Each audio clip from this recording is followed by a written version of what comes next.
Tere kõigile, mul on hea meel teid näha Tiina Peeli kanalil ja tänane video tuleb käsitööst. Ja ma tahan teiega jagada muud protsessi, milleks on tikkimistöö.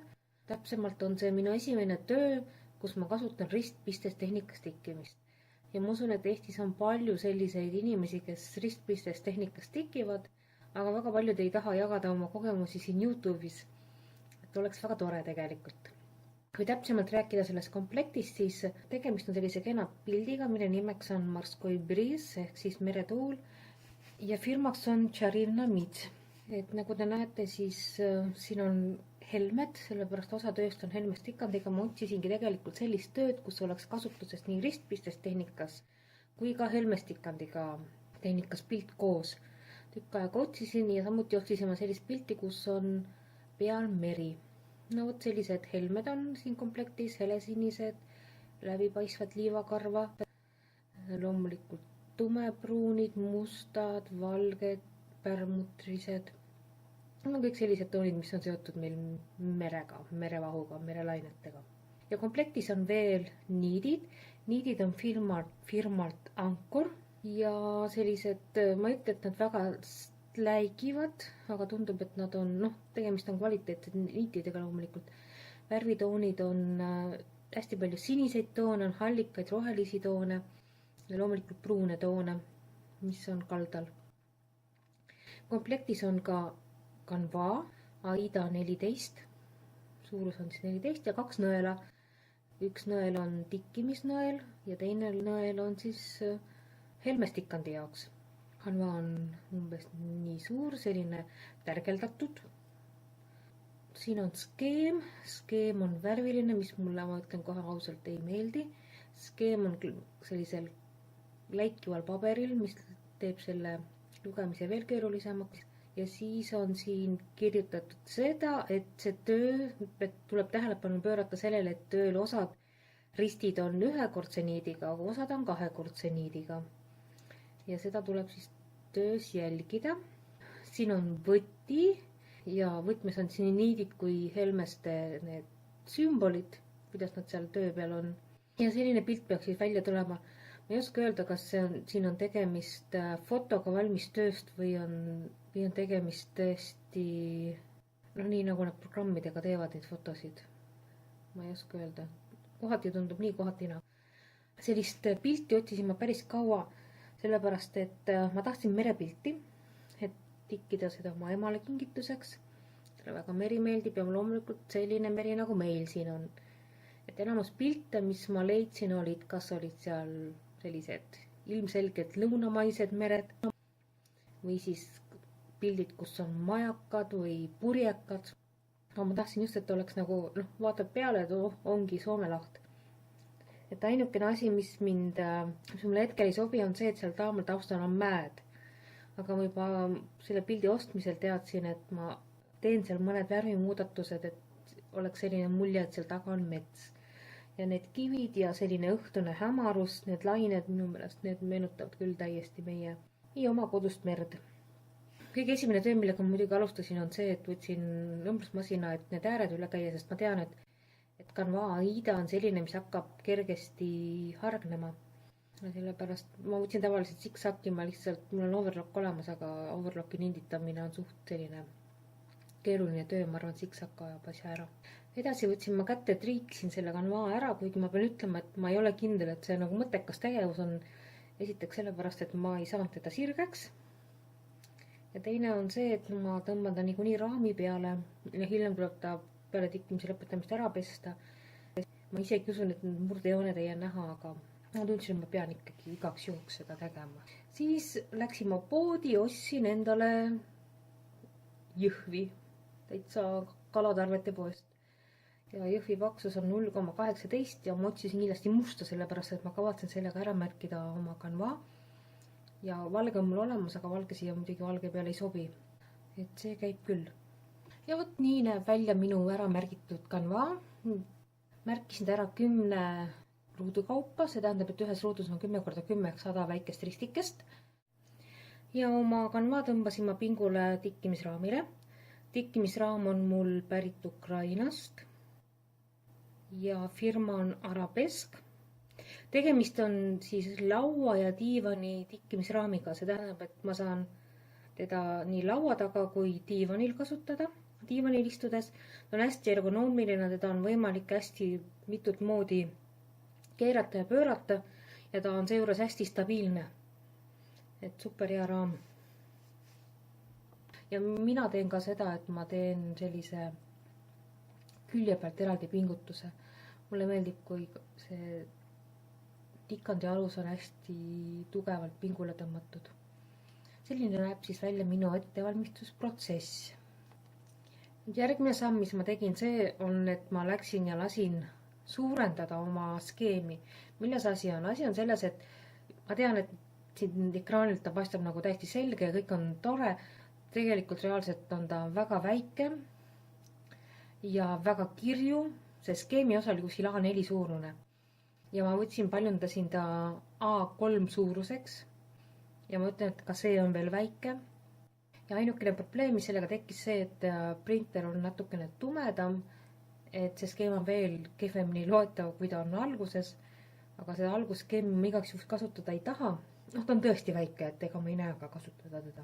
Ja selline kirju-mirju paljude eri värvidega, palju eri sümboleid ühes ruudus, selline ta välja näeb. Paljun siin endale ka selle võtme igaks juhuks suuremana. Ja esimeses tulbas on siis sümbol, milline ta on mustrilehel, siis kas ta on ühe ristiga, kahe ristiga või ta on pool ristpistes ja eraldi on siis helmed välja toodud.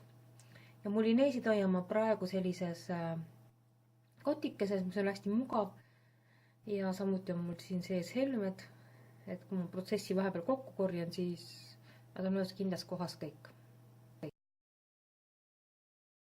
No vot, nüüd ma olen natuke enne selle tööga tutvunud ja need niidid on, mulineed on kenasti siin organisaatori peal ja värve on kokku 20, kohe vaatan, värve on kokku 27. Ja osade värvide toonivahed on väga väikesed loomulikult. Ma pean ta lahti võtma, et näha siis, kui suured või kui pikad need niidid on. Et sellest ma praegu aru ei saa. Aga muidu värvid tunduvad küll hästi kenad. Muideks päriselus nad ei ole nii erksad. Minu meelest on veidikene nagu naturaalsemad. Et mulle tundub, et siin ekraani pealt praegu paistavad nad hästi erksad olema. Värvid on muidu samad, aga lihtsalt selline toonivahe on võib-olla. Ja siia organisaatori peale ma ei oska eesti keeles ütelda, mis selle asja nimi on. Ühesõnaga siia papi peale ma nad jätan. Ma neid siit välja ei võta. Ma olen esimese päeva siin tööd teinud, märkinud ära markeriga need read, mis ma olen ära teinud, tikkinud ja juhtus või ma tegelikult ka teadlikult alustasin sellest, et kuna ma olen helmestikandit varem teinud, siis ma võtsin selle osa pildis, kus on suurelt jaolt ainult helmestikand. See on paremini alumine nurk. Tikin siis kanvaa peale helmeid praegu, klaaspärle. Välja näevad nad nii. Erinevalt nendest valmisskeemidest, siis siin kanvaa peal nad on hästi tihedalt koos, nad on hästi ilusad. Ainuke asi, mis mulle natuke muret teeb, on see, et pärlid ei ole tegelikult ühesuurused. Nad on küll ühe numbriga, näiteks number 10. Nad on kõik ühe numbriga, nad on tšehhiga väga kvaliteetsed helmed. Aga see oleneb helme sellest materjalist või sellest töötusest, et need näiteks, mis on naturaalsed helmed, nagu see must, nad on tegelikult reaalselt väiksemad kui need, mis on pärlmutrise läikega või mingite muude efektidega. 1, 2 või 5 rida tikkida ei ole probleem, aga kui ma jõudsin juba kaugemale, siis ma sain aru, et need suuremad helmed ei mahu tegelikult ritta, nad hakkavad iga järgmist rida lükkama paigast ära. Ja mõne hetke pärast ma näitan siis, milline on töö mul paari päeva pärast. Nii näeb ta mul välja. Tikitud on mul kõik see osa, mis on nii-öelda kivid rannal. Näeb kusjuures väga efektne välja. Hästi naturaalne. Siit lähedalt muidugi ei näe, aga kui lähed kuskil 1 meetri kaugusele, siis nad on väga efektsed. Nad on tõeliselt nagu 3D selline. Ja see, mis mulle algul muret tegi peale 5. või 6. rida, see tõepoolest nii ka on, et helmed on ikkagi natukene suuremad, kui on see kanvarida, see kangarida. Ja see tähendab seda, et iga järgmine rida lükkab seda järgmist rida edasi ja lõppkokkuvõttes on näha, et ta venitab seda kangast enda all välja. Õnneks mul ei ole tervet pilti vaja tikkida, et mul on siin kuskil 400-500 helmest, või oli 700 vist isegi. Ma püüdsin vahepeal arvutada seda, nagu väga hull asi ei ole. Ma olen teilt väga rahul, et üllatavalt rahul, mulle väga meeldib. Mõne hetke pärast ma näitan siis, mis saab edasi. Ja edasi ootab mind selles mõttes täiesti uus asi, ristpistes tikkimine. Ma ei ole teinud seda alates kooliajast ja esimene märk on mul siin 21, see on hele lilla. Ja ma proovin teha siis oma esimesi ristikesi sellega.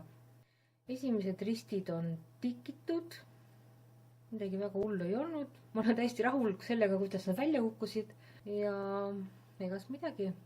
Suur töö on ees, vaadates seda skeemi, mis on tohutult kirju, tundub väga suur väljakutse olema. Nüüd on veel mõned värvid lisandunud, kuskil 100 ristikest on mul valmis ja praegu ma organiseerisin oma protsessi nii, et ma tikin värvide kaupa. Et ma võtan ühe värvi siit skeemi pealt, vaatan, kuhu ta jookseb, kuidas ta jookseb ja selle kaupa tikin. Ma spetsiaalselt tegin selle jaoks selle ruudustiku kangale, aga ma pean ütlema, et sellest ei ole suurt kasu, sellepärast et skeemil endal, küll on see ruudustik olemas, aga see skeem on nii tume ja nii läikiv, et sealt ei ole lihtsalt võimalik välja lugeda. See on jällegi see asi, mis mulle selle töö juures ei meeldi. Mulle ei meeldi see, kuidas skeem on trükitud, et see on absoluutselt tikkijale täiesti ebasõbralik, ebasobilik. Ühte asja tahan ma täna veel näidata, ma näitan seda, et kui teil on organiseeritud need niidid sellise papi peal, siis ei pea neid siit üldse ära võtma. Ainukene asi mulle tundub, et on tagurpidi, et esimene asi, mis ma teen, ma panen selle sõlme teisele poole, ma kohe näitan, miks.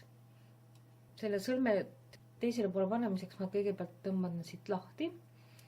Ja kui ma siit lahti võtan ta, siis tegelikult minu jaoks oli natuke ka üllatus see, et ta on pooleks pandud, et seal on pikemad niidid ja mõne värvi juures on selline lühemad niidid veel lisaks pikkadele.